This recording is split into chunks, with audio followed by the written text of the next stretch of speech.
Hello, Form 3 students. In this section, we are going to talk about factorization using different identities. And in Form 2, you should have learned some before. For example, we have a method called taking out the common factor. Let's say we have an expression like this one, a times b plus a times c. We have a common factor of a here. And then we can just take it out and then write it as a times b plus c. And we call this method taking out the common factor. And we have another method called the grouping like terms. Let's say we have another expression, a times b, ab plus ac plus xb plus xc. We can see that we don't have a common factor across all four terms. But in fact, we can find a common factor a in the first two terms and another common factor x in the last two terms. Therefore, we can group the four terms into two groups. We can write the expression as a b plus ac. We add a bracket here and then another bracket xb plus xc. And therefore, we take out a like this, a bracket b plus c, and the other common factor x. And now we have this expression. It happens that we have another common factor, b plus c here. And therefore, we apply the taking out common factor method again. b plus c times a plus x. Look, we have the a here again, and then we can write the a in the second bracket. And then we have another x here, and write it inside the second bracket. And the final answer will be b plus c times a plus x. And we call this method grouping like terms. Okay, we have another quite important factorization identity in Form 2. And you should remember the name of this identity. It's called the difference of two squares, where a squared minus b squared equals to a plus b times a minus b. Or you can write this as a minus b times a plus b. They are just the same. And this expression can be easily proved by expanding the right hand side. We have a squared plus ab and then minus ba minus b squared. And we cross out these two terms, ab minus ba, they cancel out each other. And we come up with the expression a squared minus b squared equals to the right hand side. And now just take a look at a very simple example. Factorize 1 minus a squared. Since 1 is a square number, we can write it in this way, 1 squared minus a squared. And therefore, we can easily come up with the answer 1 minus a times 1 plus a. Oh, example 1. And then we have to factorize x squared minus 25. And again, 25, we can write it as the square of 5. And therefore, we have x minus 5 times x plus 5. Easy. Oh, example 2. And factorize 4x squared minus 49y squared. And this is a bit more difficult. But again, we can write the form of difference of two squares like this. 4x squared, we can write this as the square of 2x. And then 49y squared, the square of 7y. And now we can see that this is actually a form of difference of two squares. The square of 2x minus the square of 7y. And therefore, our answer will be 2x minus 7y times 2x plus 7y. Okay, example 3. And factorize the square of a minus b minus 16. Again, we have a very obvious pattern of the difference of two squares. But this time, the first square number is a bit more complicated. Nevertheless, we can simply apply the method of difference of two squares again. And then we can write the expression as the square of a minus b minus the square of 4. Therefore, we have a minus b minus 4 times a minus b plus 4. And we have also have to check that there are no further factors inside these two brackets. Remember, the spirit of factorization is that we have to find as many factors as possible. And this is our spirit of factorization. Find as many factors as possible. Wow, here comes example 4. Factorize the square of a minus b minus the square of c minus d. And we applied the difference of two squares again. This is our a, and this is our b.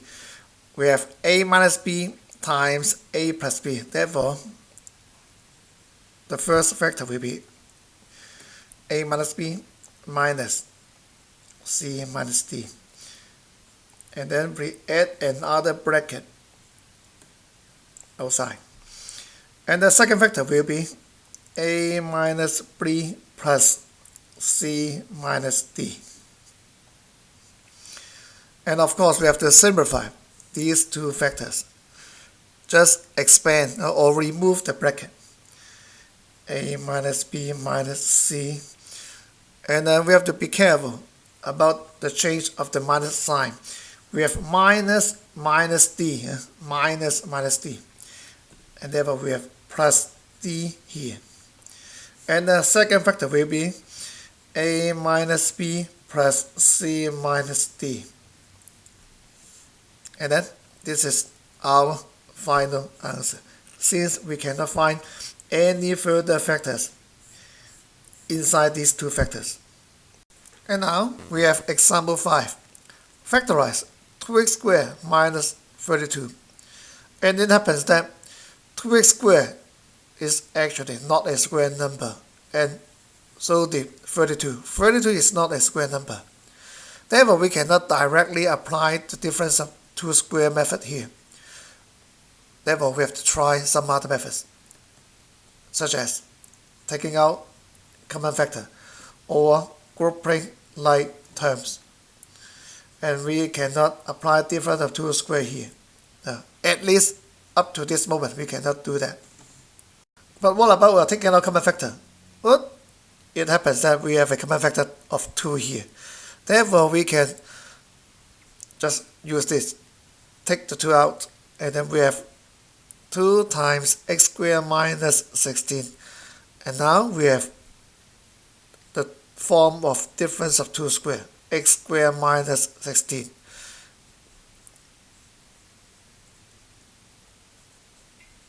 Therefore, we have 2 times x squared minus the square of 4. And this will be our final answer.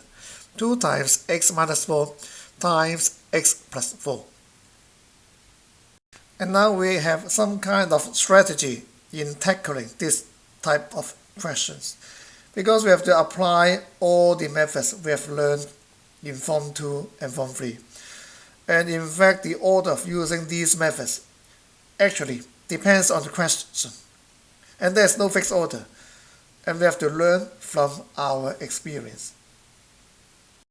Okay, finally, we come up to the final example of this section. Factorize 4 minus m squared plus 2n minus mn. And it happens that we have a total of 4 terms here. And we cannot find any common factor across the 4 terms. Remember, we have now 3 different factorization methods taking out common factor. Grouping like terms, and then a difference of 2 square.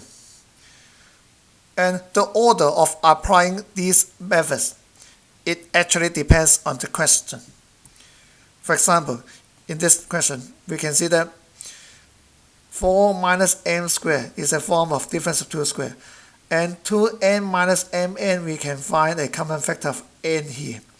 Therefore, we can just try, separate the 4 terms into 2 groups, in which the first 2 terms are arranged in one group, and then the third and the fourth term arranged in the second group.